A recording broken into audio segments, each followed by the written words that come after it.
Trust me ಎಷ್ಟೋ ಹಿಟ್ಟಾಗಿರೋ song ಬರೆದಿದ್ದಾರೆ, ಅವ್ರಿಗೆ 2,000 ರೂಪಾಯಿ ಸಿಕ್ಕಿದೆ, ಹೆಸರು ಯಾರ್ದೋ ಬೇರೆಯವ್ರದ್ದು, ಸ್ಟ್ಯಾಂಪ್ ಯಾರ್ದೋ ಬೇರೆಯವ್ರದ್ದು. ಆ ಥರ ಇದೆ ಇಲ್ಲಿ ತುಂಬ. ಕರೆಕ್ಟ್ ಅಲ್ವಾ? ಆಯಿತು, ಅಲ್ಲಿ ಹೋಗಿ ಬಿಸ್ನೆಸ್ ಮಾಡ್ಕೊಂಡು ಬಂದ್ರಿ. S, super. ಹೆಂಗಾಯ್ತು ಅನ್ನೋದನ್ನ ಹೇಳಿಲ್ಲ. ಇದೆ ಅಂದರೆ ಎಕ್ಸಾಕ್ಟ್ ನಂಬರ್ಸ್ಗಿಂತ ಒಂದು ಒಳ್ಳೆ ಬಿಗ್ ಬಜೆಟ್ ಫಿಲ್ಮ್ಗೆ ಏನು ಮಾರ್ಕೆಟ್ ಇರುತ್ತೋ ನಮಗೆ ಇನಿಷಿಯಲ್ ಇದರಲ್ಲೇ ಅದು ಬಂದ್ಬಿಟ್ಟಿತ್ತು. Very good. ಎನರ್ಜಿ ಆ್ಯಕ್ಚುಲಿ ಇಂಡಸ್ಟ್ರಿಗಿದು ಈ ಥರ ಹ್ಯಾಪ್ನಿಂಗ್ ಆಗುತ್ತೆ. ಅದೇ ವಿಚಾರಕ್ಕೇ ನಿಮ್ಮ ಹತ್ರ ಮಾತಾಡ್ಸಿದ್ದು. ಅದು ಒಂದೇ ಕ್ರೈಟೀರಿಯಾ ಅದಕ್ಕಿರೋದು, ಗುಡ್ ಪ್ರಾಡಕ್ಟ್ ಅಷ್ಟೇ. ಅವ್ರಿಗೂ ಬೇಕಾಗಿರೋದು ಅದೇ. ನಾನು ಹೇಳ್ತಿಲ್ವಾ, ದೇ ಆರ್ ಬಾಯರ್ಸ್. ಅವ್ರು ಇರೋದೇ ಸಿನಿಮಾ ತಗೊಳ್ಳೋದಕ್ಕೆ. ಯಾವ ಸಿನಿಮಾ ತಗೋತಾರೆ? ಚೆನ್ನಾಗಿರೋದು ಅಷ್ಟೇ. ಒಂದೇ ಕ್ರೈಟೀರಿಯಾ, ಮಿಕ್ಕಿದ್ದೇನು ಮ್ಯಾಥ್ಸ್ ಇಲ್ಲ ಇಲ್ಲಿ. ಒಳ್ಳೆ ಸಿನಿಮಾ ಮಾಡಬೇಕು ಅಷ್ಟೇ. ಅದಕ್ಕೂ ಇಲ್ಲಿ ತುಂಬ ಪ್ರಾಬ್ಲಮ್ಸ್ ಇದೆ. ನನ್ನ ಪರ್ಸನಲ್ ಎಕ್ಸ್ಪೀರಿಯನ್ಸಲ್ಲಿ ನಾನು ಟೆಲಿವಿಷನ್ ಮಾಡಬೇಕಾದ್ರೆ ನಾನು ಎಷ್ಟೋ ಜನ ಅಸೋಸಿಯೇಟ್ ಡೈರೆಕ್ಟರ್ಗಳನ್ನ ನೋಡಿದ್ದೀನಿ. ಟ್ರಸ್ಟ್ ಮೀ ಎಷ್ಟೋ ಹಿಟ್ಟಾಗಿರೋ ಸಾಂಗ್ ಬರೆದಿದ್ದಾರೆ, ಅವ್ರಿಗೆ 2,000 ರೂಪಾಯಿ ಸಿಕ್ಕಿದೆ, ಹೆಸರು ಯಾರ್ದೋ ಬೇರೆಯವ್ರದ್ದು, ಸ್ಟ್ಯಾಂಪ್ ಯಾರ್ದೋ ಬೇರೆಯವ್ರದ್ದು. ಆ ಥರ ಇದೆ ಇಲ್ಲಿ ತುಂಬ. ರೆಕಗ್ನಿಷನ್ ಇಲ್ಲದೆ ಇರೋದು. ಅದೇ ರೀತಿಯಲ್ಲಿ ರೈಟರ್ಸ್ಗೆ ರೆಕಗ್ನಿಷನ್ ಇಲ್ಲ ಇಲ್ಲಿ. ಒಂದು ಸೋಲ್ ಆಫ್ ದ ಫಿಲ್ಮ್, ನಿಮ್ಮ ಪ್ರಕಾರ what is the soul of the film? Writing ಅಲ್ವಾ? So who is the hero here? Writer. ಅವನ್ನೇ ಇಗ್ನೋರ್ ಮಾಡ್ಬಿಟ್ಟು ಇನ್ನು ಎಲ್ಲದಕ್ಕೂ ಪ್ರಾಮುಖ್ಯತೆ ಕೊಟ್ಟಾಗ ಮತ್ತೆ ಒಂದು ಸೋಲೇ ಇಲ್ಲ ಅಂದಾಗ ಸಿನಿಮಾದಲ್ಲಿ ಅದು ಹೇಗೆ ವರ್ಕೌಟ್ ಆಗುತ್ತೆ? ಸೊ ನಾವು ನಿಜ ಹೇಳಬೇಕು ಅಂದರೆ ಸೆಟ್ಟಿಗೆ ಬಂದು ಕಾಲ ಮೇಲೆ ಕಾಲ ಹಾಕೋದು ಕುತ್ಕೋಬೇಕಾಗಿರೋದು ರೈಟರು. ಎಲ್ಲರದು ಕತೆ ಬರೀತಿದ್ದಾನೆ, ಎಲ್ಲರದು ಹಣೆ ಬರ ಬರೀತಿರೋ ರೈಟರು. ಅವ್ರಿಗೆ ನಾವು ಇಲ್ಲಿ ರೆಕಗ್ನಿಷನ್ ಕೊಡ್ತಿಲ್ಲ, ಅವ್ರಿಗೆ ಪ್ರಾಮುಖ್ಯತೆ ಕೊಡ್ತಾ ಇಲ್ಲ. ಎಷ್ಟು ಅವ್ನು ಎಷ್ಟೇ ಪ್ಯಾಷನ್ ಇರಲಿ, ಮನೇಲಿ ಹೆಂಡತಿ ಮಕ್ಕಳು ಅಂತ ಇರ್ತಾರೆ ಅಲ್ವಾ, ಹಿ ಶುಡ್ ಸರ್ವೈವ್. ಅವನು ಅದಕ್ಕೋಸ್ಕರ ಕೆಲಸ ಮಾಡೇ ಮಾಡ್ತಾನೆ.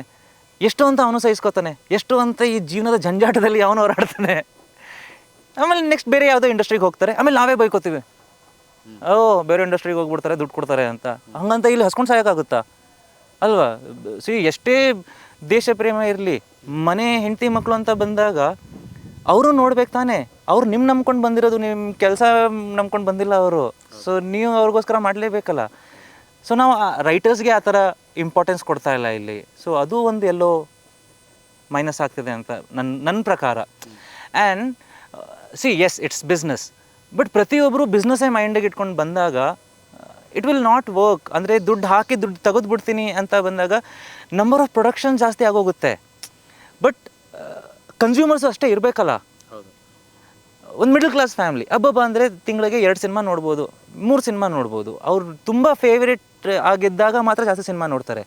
So we only have space for 2 to 3 films in a month. 14-15 ವಾರಕ್ಕೆ ರಿಲೀಸ್ ಆಗ್ತಿದೆ ಅಲ್ವಾ? ಸೊ ಅಲ್ಲೂ ಸ್ಕೇರ್ಸಿಟಿ ಇದೆ.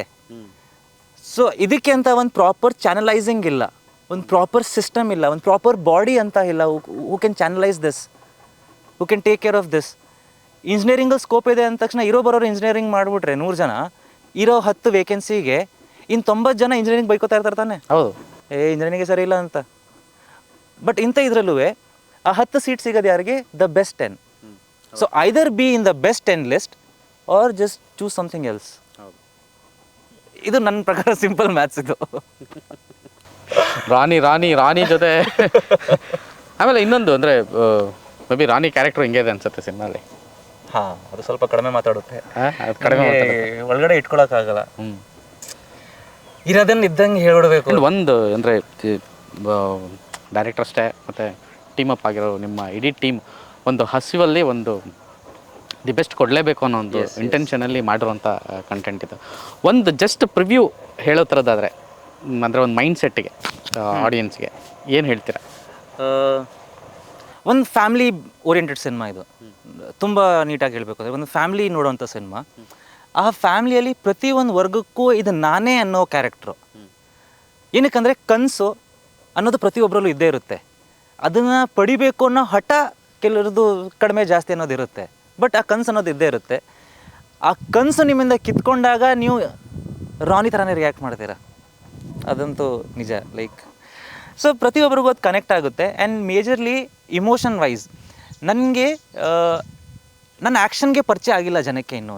Like they have not seen my action. So ನಾನು ಆ್ಯಕ್ಷನ್ ನನ್ನ ಪ್ಲಸ್ ಪಾಯಿಂಟ್ ಅಂತ ಹೇಳ್ಕೊಳಕ್ಕಾಗಲ್ಲ. ಆ್ಯಕ್ಟಿಂಗ್ ಪರಿಚಯ ಆಗಿದೆ ಜನಕ್ಕೆ. So yes, acting is my plus point.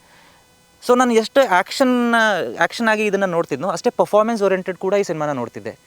So ಪ್ರತಿಯೊಂದು ಜಾಗದಲ್ಲೂ ಆ ಪರ್ಫಾರ್ಮೆನ್ಸಲ್ಲಿ ಕನ್ವೆ ಮಾಡೋದಿದೆಯಲ್ಲ, ಎಷ್ಟೋ ಕಡೆ ಡೈಲಾಗ್ ಹೇಳ್ದೆ ನಾನು ಇಡೀ ಡೈಲಾಗ್ನ ಕನ್ವೆ ಮಾಡ್ಬೋದು ಇನ್ ಟರ್ಮ್ಸ್ ಆಫ್ ಪರ್ಫಾರ್ಮೆನ್ಸ್. ಇದಕ್ಕೆ ಅಂತ ನನ್ನ ಪ್ರಾಕ್ಟೀಸು ಅದೇ ಥರ ಇರುತ್ತೆ. ನನ್ನ ಮಿರರ್ ಮುಂದೆ ಇಷ್ಟು ಫೇಸ್ ಕ್ಲೋಸ್ ಮಾಡಿಕೊಂಡು ಐ ಸೇ ಡೈಲಾಗ್ಸ್. ಸೊ ಇಷ್ಟು ಪೋರ್ಷನಲ್ಲೇ ಆ ಡೈಲಾಗ್ ಕನ್ವೆ ಆಗೋ ಥರ ನಾನು ಆ್ಯಕ್ಟಿಂಗ್ ಇರಬೇಕು. Because the most expressive part of your face is this, ಆಯಿತಾ. ಮಿಕ್ಕಿದ್ದು ನೀವು ಇದು ಮಾಡಿದ್ದು ಅಷ್ಟು ಗೊತ್ತಾಗಲ್ಲ, ಬಟ್ ಇಷ್ಟು ಮಾತ್ರ ಎಕ್ಸ್ಪ್ರೆಸಿವ್. ಸೊ ಇದ್ರ ಮೇಲೆ ಕಾನ್ಸಂಟ್ರೇಟ್ ಮಾಡ್ತೀನಿ ನಾನು in terms of acting. So performance wise complete package, emotion wise ಒಂದು ಕಂಪ್ಲೀಟ್ ಪ್ಯಾಕೇಜ್, ಆ್ಯಂಡ್ ಆ್ಯಕ್ಷನ್ ಇಷ್ಟಪಡೋರ್ಗೊಂದು ಹಬ್ಬ ಇದೆ. I can promise that. I think ಈ ಕಂಟೆಂಟ್ ಟ್ರೈಲರ್ ನೋಡಿದ್ಮೇಲೆ ಒಂದಷ್ಟು ಕಾಲ್ಸ್ ಬಂದಿರುತ್ತೆ ನಿಮಗೆ. ಹೌದು, ಲೈಕ್ ನಾನು ಹೇಳ್ತಿರೋದು ಸಿನಿಮಾ ವಿಚಾರಕ್ಕೆ. ಸೊ ಹೇಗೆ ಆ ಥರದ್ದು ಏನಾದರೂ ಆಗಿದೆಯಾ? ಹೌದು, ಈ ಥರ ಬಂದಿದೆ. ಅಂದರೆ ಫಸ್ಟ್ ಟೀಸರ್ ಟೈಮಲ್ಲೂ ಬರ್ತಿತ್ತು, ಬಟ್ ನಾನು ಅಷ್ಟು ಕಾನ್ಸಂಟ್ರೇಟ್ ಮಾಡಿರಲಿಲ್ಲ. ನಾನು ಮುಂಚೆ ಕನ್ನಡತಿ ಮಾಡಬೇಕಾದ್ರೆ ಒಂದು ನ್ಯೂಸ್ ಬಂದಿತ್ತು, ಡಜನ್ ಗಟ್ಟಲೆ ಸಿನಿಮಾ ಕಿರಣ್ ರಾಜ್ ಅಂತ, ನೀವು ನೋಡಿರ್ತೀರ. ಹಾಗಾದ್ರೆ ಆಬ್ವಿಯಸ್ಲಿ ಅವಕಾಶ ಬರ್ತಿದೆಯಲ್ಲ ಅಂತ ಒಂದು ಸೈನ್ ಮಾಡಿದ್ದೆ. ಬಟ್ ರಾನಿ ಆದ ತಕ್ಷಣ ಒಂದು 6-7 ಸಿನಿಮಾ ಅಡ್ವಾನ್ಸ್ ವಾಪಸ್ ಕೊಟ್ಟಿದ್ದೀನಿ ನಾನು. Because finally I got what I wanted. So ಅದು ಬಂದಾಗ ಅದಾದಮೇಲೆ ಇನ್ಮೇಲೆ ಸ್ಟ್ರಿಕ್ಟ್ ಆಗಿರಬೇಕು. ಇನ್ಮೇಲೆ I should polish myself. I should be very peculiar with what I do. ಏನಕ್ಕಂದರೆ ಆ ಅವಕಾಶ ಏನು ನಾನು ಹುಡುಕ್ತಿದ್ದೋ ನಂಗೆ ಸಿಕ್ಕಿದೆ, ಆ ಅವಕಾಶನ ಕ್ಯಾರಿ ಹೇಗೆ ಮಾಡ್ತೀನಿ ಅನ್ನೋದು ತುಂಬ ಇಂಪಾರ್ಟೆಂಟ್ ಆಗುತ್ತೆ. ಜಸ್ಟ್ ಬಿಕಾಸ್ ಈಗ ಇದಾದ ತಕ್ಷಣ ಅವಕಾಶ ಬರ್ತಿದೆ, ದುಡ್ಡು ಬರ್ತಿದೆ ಅಂದ ತಕ್ಷಣ ನಾನು ಆ ದುಡ್ಡು ಮಾಡೋದಾಗಿದ್ದರೆ ನಾನು ಟಿ ವಿಲಿ ಚೆನ್ನಾಗಿದ್ದೆ, ನಂಗೆ ಸಿನಿಮಾ ಬರೋದು ಬೇಕಾಗ್ತಿರಲಿಲ್ಲ, ಜನಗಳಿಗೂ ನಾನು ಸಿನಿಮಾ ಬರೋದು ಬೇಕಾಗ್ತಿರಲಿಲ್ಲ, ಇಫ್ ಇನ್ ಕೇಸ್ ನಾನು ಏಮ್ ಬರೀ ದುಡ್ಡು ಮಾಡೋದಾಗಿದ್ದಿದ್ರೆ. ಸೊ ನಾವು ಇದೊಂದು ಪೊಸಿಷನ್, ಈ ಒಂದು ಆಪರ್ಚುನಿಟಿ ಏನು ಸಿಕ್ಕಿದೆ ಅದನ್ನು ತುಂಬ ಅಂದರೆ ರೆಸ್ಪಾನ್ಸಿಬಲ್ ಆಗಿ ನಾನು ಅದನ್ನು ಯುಟಿಲೈಸ್ ಮಾಡ್ಕೋಬೇಕು. ದುಡ್ಡು ಮಾಡ್ಬೋದು, ಜನ ಸಂಪಾದನೆ ಮಾಡೋದು ತುಂಬ ಕಷ್ಟ. ಆ ಜನ ನಿಮ್ಗೆ ಸಿಕ್ಕಿದ್ದಾರೆ ಅಂದರೆ ಅದನ್ನು ಕಾಪಾಡ್ಕೊಳ್ಳೋದು ತುಂಬ ದೊಡ್ಡ ಜವಾಬ್ದಾರಿ. ಅದು ಅವರು ಒಂದ್ಸಲ ನಿಮ್ಮ ಮೇಲೆ ಬೇಜಾರು ಮಾಡ್ಕೊಂಡ್ರೆ ತಿರುಗಿ ನೋಡಲ್ಲ ನಿಮ್ಮ ಕಡೆ. So it's a very honoured responsibility. So ನೋಡೋಣ, ಮೈಂಡಲ್ಲಿದೆ. ನಾನು ಹೇಳಿಲ್ವ, ನನಗೆ ನೆಕ್ಸ್ಟ್ 5 years ವಿಷನ್ನು ಇದೆ. ನನ್ನ ನೆಕ್ಸ್ಟ್ ಸಿನಿಮಾಗೆ ಏನು ಟೆಕ್ನಾಲಜಿ ತೊಗೊಂಡು ಬರಬೇಕು, ಯಾವ ರೀತಿ ಆ್ಯಕ್ಷನ್ ಎಕ್ವಿಪ್ಮೆಂಟ್ಸ್ನ ನಾನು ಇನ್ಕ್ಲೂಡ್ ಮಾಡ್ಕೋಬೇಕು ಅನ್ನೋದು ನಂಗೆ ಮೈಂಡಲ್ಲಿದೆ. But step by step. Kiran ಒಳಗಡೆ ಒಬ್ಬ ಡೈರೆಕ್ಟ್ರು ಇದ್ದಾನೆ ಅನ್ನಂಗಾರೆ. ನಾನು ಕೋರ್ಸ್ ಮಾಡಿದ್ದು ಡಿಗ್ರಿ ಮಾಡಿದ್ನಲ್ಲ, ನಾನು ಡೈರೆಕ್ಷನ್ ಕೋರ್ಸ್ ಮಾಡಿದ್ದು. ಅಂದರೆ ಯಾಕೆ ಮಾಡಿದೆ ಅಂತ ಹೇಳ್ತೀನಿ. ಡೈರೆಕ್ಟರ್ ಆಗಬೇಕು ಅಂತ ಅಲ್ಲ. ನಾನು ಆ್ಯಸ್ ಅ ಆ್ಯಕ್ಟರ್ ನಾನು ನನ್ನ ಪರ್ಸ್ಪೆಕ್ಟಿವಿಂದ ಆ್ಯಕ್ಟ್ ಮಾಡೋದಲ್ಲ, ರಿಸೀವರ್ ಪರ್ಸ್ಪೆಕ್ಟಿವಿಂದ ಆ್ಯಕ್ಟ್ ಮಾಡಬೇಕು. ಸೊ ಒಬ್ಬ ಡೈರೆಕ್ಟರ್ ನನಗೆ ಏನು ಹೇಳ್ತಿದ್ದಾನೆ ಅಂತ ನನಗೆ ಅರ್ಥ ಆಗಬೇಕಲ್ವ. ಸೊ ನಾನು ಅದಕ್ಕೆ ಡೈರೆಕ್ಷನ್ ಕೋರ್ಸ್ ಮಾಡಿದ್ದೆ, ಅವ್ರ ಪರ್ಸ್ಪೆಕ್ಟಿವ್ ಅರ್ಥ ಆಗಲಿ ಅಂತ. What they actually want to extract from me. So ಅದಕ್ಕೆ ಅದೆಲ್ಲ ಮಾಡಿದೆ. ಕೆಲಸ ಗೊತ್ತಿದೆ, ಎಡಿಟಿಂಗ್ ಗೊತ್ತಿದೆ, ಕ್ಯಾಮ್ರಾ ಗೊತ್ತಿದೆ, ಡೈರೆಕ್ಷನ್ ಗೊತ್ತಿದೆ, ಪ್ರತಿಯೊಂದು ಗೊತ್ತಿದೆ ನನಗೆ. But to polish my acting, ಅದನ್ನು ಇಂಡಿವಿಜುವಲಿ ಮಾಡೋಕ್ಕೆ ಅಂತಲ್ಲ, ಅದಕ್ಕೆ ಅಂತಲೇ ಯಾರ್ಯಾರಿದ್ದಾರೆ they are best at that. But ಅವ್ರಿಗೇನು ಬೇಕು ಅಂತ ನನಗೆ ಗೊತ್ತಿರಬೇಕಲ್ಲ. ಸುಮ್ಮನೆ ಇಮೋಷನ್ಸು ಒಂದಷ್ಟಿದೆ. ನಿಮ್ಮ ಖುಷಿನೂ ಖುಷಿನೇ, ನನ್ನ ಖುಷಿನೂ ಖುಷಿನೇ. ನೀವು ತೋರಿಸ್ಕೊಳ್ಳೋ ಖುಷಿ ರೀತಿ ಬೇರೆ, ನಾನು ನನ್ನ ಖುಷಿ ತೋರಿಸ್ಕೊಳ್ಳೋ ರೀತಿ ಬೇರೆ. That what's make us different. So ನನ್ನ ಪ್ರೊಸೆಸ್ ಕಂಪ್ಲೀಟ್ಲಿ ಬೇರೆ ಇದೆ ಇನ್ ಟರ್ಮ್ಸ್ ಆಫ್ ಆ್ಯಕ್ಟಿಂಗ್. ಆ್ಯಂಡ್ ಇದೊಂದು ಪ್ರಶ್ನೆ ಅಂದರೆ, ಎಲ್ಲ ತಿಳ್ಕೊಂಡು ಎಲ್ಲ ನಾವು ಬೆಸ್ಟ್ ಮಾಡಿದ್ದೀವಿ ಅಂತ ಅಂದ್ಕೊಂಡ್ರು ಕೆಲವೊಂದು ಸಂದರ್ಭದಲ್ಲಿ ಅದು ರಿಸೀವಿಂಗ್ ಎಂಡಲ್ಲಿ ಆಗಿರಲ್ಲ, ನಾವು ಅಂದ್ಕೊಂಡಂಗೆ ಆಗಿರಲ್ಲ. ಅದು ಯಾಕೆ ಅನ್ಸುತ್ತೆ? ಒಬ್ಬ ಡೈರೆಕ್ಟರ್ ಏನು ಕತೆ ಬರೀತಾನಲ್ಲ, ಎಡಿಟರ್ ಅದೇ ಕತೆ ಎಡಿಟ್ ಮಾಡಬೇಕು.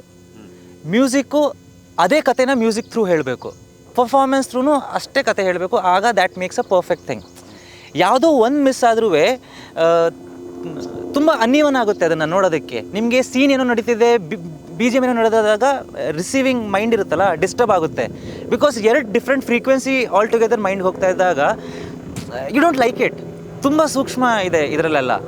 ಆ್ಯಂಡ್ ನಮ್ಮ ರಾನಿ ಸಿನಿಮಾದಲ್ಲಿ ಈಗ ನಾನು ನನ್ನ ವಿಡಿಯೋದಲ್ಲೇ ಹೇಳಿದ್ದೆ, ಮೂವಿ ಅನ್ನೋದು ಒಂದು ಥಿಯೇಟರ್ ಎಕ್ಸ್ಪೀರಿಯನ್ಸ್. ಅದೊಂದು ಎಕ್ಸ್ಪೀರಿಯನ್ಸ್ಗೆ ಏನು ಬೇಕು, ನಾಟ್ ಜಸ್ಟ್ ವಿಜುವಲ್. ಇವತ್ತು ನಮಗೆ ಸೌಂಡ್ಸ್ ಆ ಥರ ಬರೋದ್ರಿಂದ it's a sound medium too. So ನಾವು ಸೌಂಡ್ಗೂ ಅಷ್ಟೇ ಪ್ರಾಮುಖ್ಯತೆ ಕೊಡಬೇಕು. ಸೌಂಡ್ ಕೂಡ ಕತೆ ಹೇಳಬೇಕು. ಸೊ ನಾವು ಯೂಸ್ ಮಾಡಿರೋ ಒಂದು ಸೌಂಡ್ ಡಿಸೈನ್ ಏನಿದೆ, ಪ್ರದೀಪ್ ಅಂತ ಕಲ್ಕಿ ಮೂವಿ ಅದೆಲ್ಲ ಮಾಡಿದ್ದಾರೆ. ಆ್ಯಂಡ್ ಅವ್ರು ಇದಕ್ಕೋಸ್ಕರ ಸ್ಟಾರ್ ವಾರ್ಸ್ ಮತ್ತು ಡ್ಯೂನ್ ಇದ್ರದ್ದು ಒಂದಷ್ಟು ಸೌಂಡ್ ಪ್ಯಾಟರ್ನ ಯೂಸ್ ಮಾಡಿದ್ದಾರೆ. ಆ್ಯಂಡ್ ಇದರಲ್ಲಿ ಯೂಸ್ ಆಗಿರೋ ಗನ್ ಸೌಂಡ್ ಪ್ರತಿಯೊಂದು ರಿಯಲ್ಲು, ಸ್ಟುಡಿಯೋ ಮೇಡಲ್ಲ. ಸೊ ಈ ಸಿನಿಮಾಗೆ ರಾಜಸ್ಥಾನ್ ಅಲ್ಲೇ ಅವರು ಸ್ಪೆಷಲಿ ಫಾರ್ ದಿಸ್ ಫಿಲ್ಮ್ ಅವರು ಇದನ್ನು ಇದು ಮಾಡಿದ್ದಾರೆ to give that precise detailing of that cinematic experience. So ಅದನ್ನೆಲ್ಲ ನಮ್ಮ ಕಡೆಯಿಂದ ನಾವು ಬೆಸ್ಟ್ ಕೊಟ್ಟಾಗ ಮಾತ್ರ ಜನಕ್ಕೆ ಅಷ್ಟೇ ದುಡ್ಡಿಗೆ ಒಂದು ದೊಡ್ಡ ಹೀರೋ ಸಿನಿಮಾನು ನೋಡ್ಬೋದು, ಅಷ್ಟೇ ದುಡ್ಡಲ್ಲಿ ಈ ಸಿನಿಮಾನು ಇದೆ ಅಂದಾಗ ಏನು ಕ್ರೈಟೀರಿಯಾ ಇದೆ to watch this? There should be some product quality ಅಲ್ವಾ? ಹೊಸಬ್ರು ಅಂದ ತಕ್ಷಣ ಏನೋ ಇಟ್ಬಿಡೋಕ್ಕೆ ಕರುಣೆ ಮೇಲೆ ಜನ ಬರಲ್ಲ, ಇಲ್ಲಿ ಕರುಣೆ ಮೇಲೆ ಕರುಣೆ ತೋರಿಸ್ತಾರೆ ಅಷ್ಟೇ ಅಲ್ವಾ? ಸೊ ಒಂದು ಸಿನಿಮಾ ಅಂತ ನೋಡಬೇಕು ಅಂತ ಬಂದಾಗ they need worth that money. ಇವತ್ತಿನ ಡೇಟ್ಗೆ ಒಬ್ಬ ಮನುಷ್ಯ ಅವನ ಜೀವನದಲ್ಲಿ ಎಷ್ಟು ಕಷ್ಟಪಡ್ತಿರ್ತಾನೆ, ಆಫೀಸ್ ಆಗಲಿ ಏನೇನೋ ಲೈಕ್ ಪರ್ಸ್ನಲ್, ಇದು 2 hours is a very big thing. ಆ ಮನಿ, ಆ ಟೈಮ್, ಅವು ಎರಡಕ್ಕೂ ವರ್ತ್ ಆಗಿದೆ ಅಂದಾಗ ಮಾತ್ರ he can sit and watch a film. Definitely, ಇಲ್ಲಾಂದರೆ ಹರ್ಟ್ ಆಗ್ತಾನೆ. ಹೌದು. ಸೊ ಆ ದುಡ್ಡಿಗೂ ನಾವು ವರ್ತ್ ಆಗಿರಬೇಕು, ಆ ಟೈಮ್ಗೂ ನಮ್ಮ ಕೆಲಸ ವರ್ತ್ ಆಗಿದ್ದಾಗ ಮಾತ್ರ ವಿ ಕ್ಯಾನ್ ಗೆಟ್ ಕನೆಕ್ಟೆಡ್. ಇಲ್ಲಾಂದರೆ ನಾನು ಅದೇ ಹೇಳಿಲ್ವ, ಒಂದ್ಸಲ ನಿಮ್ಮ ಮೇಲೆ ಬೇಜಾರಾದರೆ ತುಂಬ ಕಷ್ಟ ಟು ಕಾಲ್ ದಮ್ ಬ್ಯಾಕ್. ತುಂಬ ಎನರ್ಜೆಟಿಕ್ ವರ್ಡ್ಸ್ ಆ್ಯಂಡ್ ಇದು ಸತ್ಯ. ನನ್ನ ಒಂದು ಕೆರಿಯರಲ್ಲಿ ನಾನು ಎಲ್ಲರನ್ನೂ ಮಾತಾಡ್ತಿರ್ತೀನಿ, ಮೂರತ್ತು ಸಿನಿಮಾದಲ್ಲೇ ಇದ್ದೀವಿ. And this is what reality and ಇದೇ ಸತ್ಯ. ರಾಣಿ ಆ ಒಂದು ನಾನಾಗಲೇ ಹೇಳಿದೆ ಬಿಗಿನಿಂಗೆ ಫೈರ್ ಬ್ರ್ಯಾಂಡ್ ಅಂತ. ಸೊ ಇದು ಬೇಕಿತ್ತು, ಈ ಸತ್ಯಗಳು ತಿಳ್ಕೋಬೇಕು ಎಲ್ಲರೂ. ಸೊ ಆ್ಯಂಡ್ ಆ ರಿಯಾಲಿಟಿಯಲ್ಲಿ ನೀವು ಇದ್ದೀರಾ, ಆ್ಯಂಡ್ ನೀವು ಅದೇ ಏನು ಆ ರಿಯಾಲಿಟಿಯಲ್ಲಿ ನೀವು ಪಿಕ್ಚರು ಮಾಡಿದ್ದೀರಾ. ತುಂಬ ಒಳ್ಳೆಯದಾಗುತ್ತೆ ಅಂತ ನನಗೆ ಫೀಲ್ ಆಗ್ತಾ ಇದೆ. All the best. ಒಳ್ಳೆಯದಾಗಲಿ ರಾಣಿಗೆ, ಒಳ್ಳೆಯದಾಗಲಿ ನಿಮಗೆ. Thank you so much. ಇದಿಷ್ಟು ಕಿರಣ್ ರಾಜ್ ಅವ್ರ ಜೊತೆಗೆ ಮಾತುಕತೆ. Rani one of the best ಆಗೋ ಎಲ್ಲ ಲಕ್ಷಣಗಳು ಈ ಒಂದು ಕಂಟೆಂಟಲ್ಲಿ ಕಾಣ್ತಾ ಇದೆ. ಆ್ಯಂಡ್ ಈವನ್ ನಮ್ಮ ಒಂದು ಸಂದರ್ಶನದಲ್ಲಿ ಅವರು ಮಾತಾಡಿದಂಥ ವಿಚಾರಗಳನ್ನು ನೀವು ಕೇಳಿದ ಮೇಲೆ ಈ ಸಿನಿಮಾ ಮೇಲಿನ ಪರ್ಸೆಪ್ಷನ್ ನಿಮಗೊಂದು ಸಿಗುತ್ತೆ. ಖಂಡಿತವಾಗ್ಲೂ ಅದನ್ನು ಫುಲ್ಫಿಲ್ ಮಾಡ್ತಾರೆ ಅನ್ನೋ ಒಂದು ನಂಬಿಕೆ ನನಗೂ ಇದೆ. 12ನೇ ತಾರೀಕು ಥಿಯೇಟ್ರಿಗೆ ಬನ್ನಿ, ಸಿನಿಮಾ ನೋಡಿ, ಎಂಜಾಯ್ ಮಾಡಿ. ಕನ್ನಡ ಇಂಡಸ್ಟ್ರಿಗೆ ಮತ್ತೊಂದು ದೊಡ್ಡ ಪ್ರತಿಭೆ, ಅಗಾಧವಾದಂಥ ಪ್ರತಿಭೆ, ತಿಳುವಳಿಕೆ ಇರುವಂತಹ ಮತ್ತೊಬ್ಬ ಸ್ಫುರದ್ರೂಪಿ ಆ್ಯಂಡ್ ಟ್ಯಾಲೆಂಟೆಡ್ ಹೀರೋ ನಮಗೆ ಸಿಗ್ತಾರೆ. ಡೆಫಿನೆಟ್ಲಿ ಆ ಸಿಗುವಂಥ ಕೆಲಸ ನೀವು ಮಾಡ್ತೀರಂತ ನಾನು ನಂಬಿದ್ದೀನಿ. ನಮಸ್ಕಾರ.